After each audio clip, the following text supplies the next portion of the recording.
Living inside of a religious household was so fun. Hi, my name's Tess, and I have lived inside a religious household underneath a rock for 17 years of my life. But not only one religious household, no, because that would be too easy, right?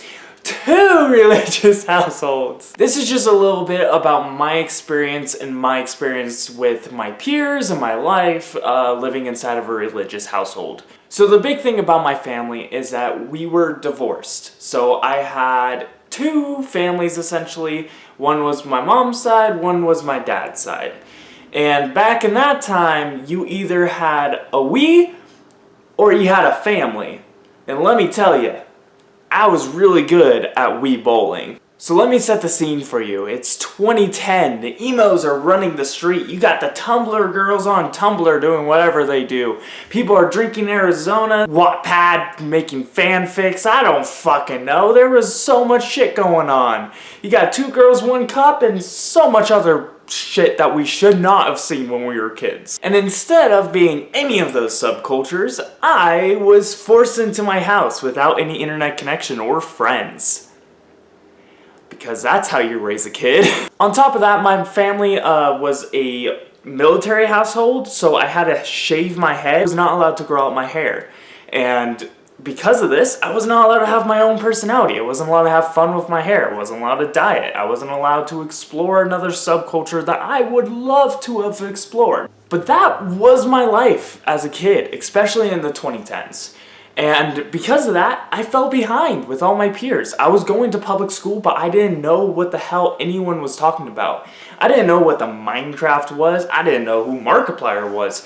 I didn't even have any of those connections with Happy Wheels, Jacksepticeye, PewDiePie. I didn't even know what FNAF was, and I was not allowed to play it once I found out what it was. Back in that time, YouTube was full of gamers, but of course there was also vloggers and collab channels, O2L being a big one, but none of those people I was allowed to watch at all. I was not allowed to go on the internet, I was not allowed to go on YouTube, Tumblr, Instagram, Facebook. I got in trouble for making a Facebook account to play the farming games. That's how my life was. Instead, I was with the whole cringe fest of church kids. And let me tell you, if you don't know what church kids are, oh boy, you are missing out. Church kids were just as closeted and living underneath a rock as much as I was, but they were so weird. The cringe fest was above and beyond with them, along with the sausage fest.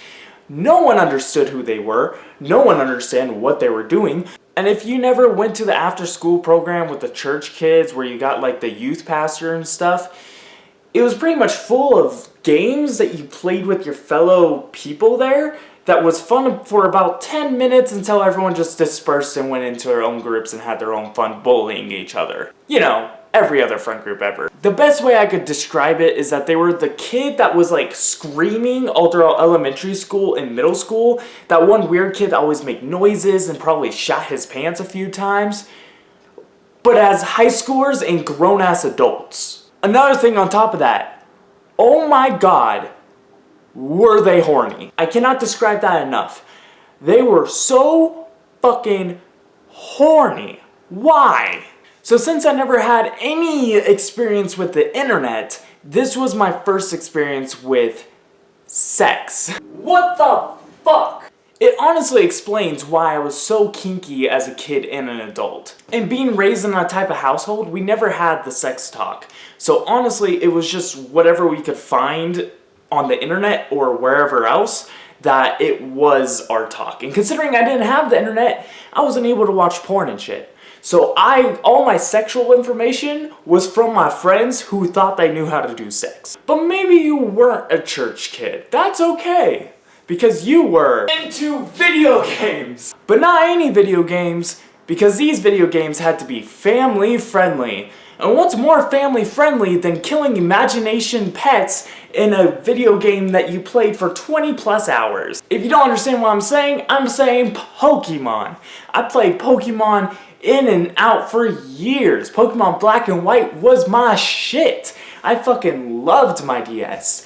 I was the best at Mario Kart. I fucking loved Yoshi Falls, playing with the Yoshi cart with the little egg cart going across the falls. Oh, so much fun. So much nostalgia. I loved Zelda, I loved Mario Party, I loved Smash Bros. It was so fun. And Pit in the Wii Smash Bros was so overpowered and I knew how to use him, so I fucking loved that. At this time, I had a DS, so I would use my DS to sneak on to the internet.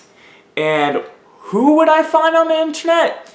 None other than the scary place in the 2010s called YouTube! But at this time, I was only watching like Vine compilations and other like funny try not to laugh, try not to fail videos. They were really fun and really like genuine and just childish. The top 10 Mojo Countdown videos, shit like that, you know? But then as time progressed, I got into different videos. Mainly one synonymous YouTuber named Logan Paul. And I'm not going to go into all of that right now because that was my whole ass personality back then. And honestly, it was cringe. However, I watched him all the way up until the incident. The Japan incident. That was my life. That was YouTube. That was my comfort people, and those were my comfort videos because I was not allowed on YouTube. And that's all I knew how to search up because that was on the trending page for years. Life was different. Life also sucked. I didn't have many friends growing up, and I'm still that awkward YouTuber kid that was in 2010 in 2023. I'm a weirdo because I wasn't allowed to be social with people. I wasn't allowed to have friend groups, and the friends I did make were through sports or at the local park. I didn't have the community that we have today on YouTube. And I also didn't have the community that I have today on my TikTok or any other social media platforms such as Instagram and Discord. I didn't have any of that. I was this weirdo kid that was still screaming through the halls until high school.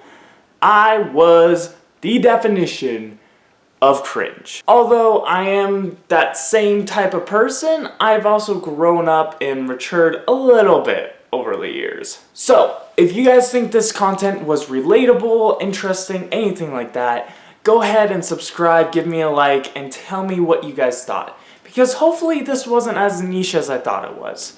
And hopefully other people, such as yourself, were able to relate with my content.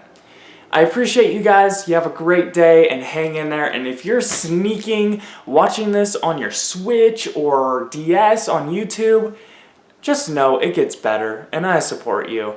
And here I am, a weirdo, living my YouTube dream as an adult. Thank you. Peace!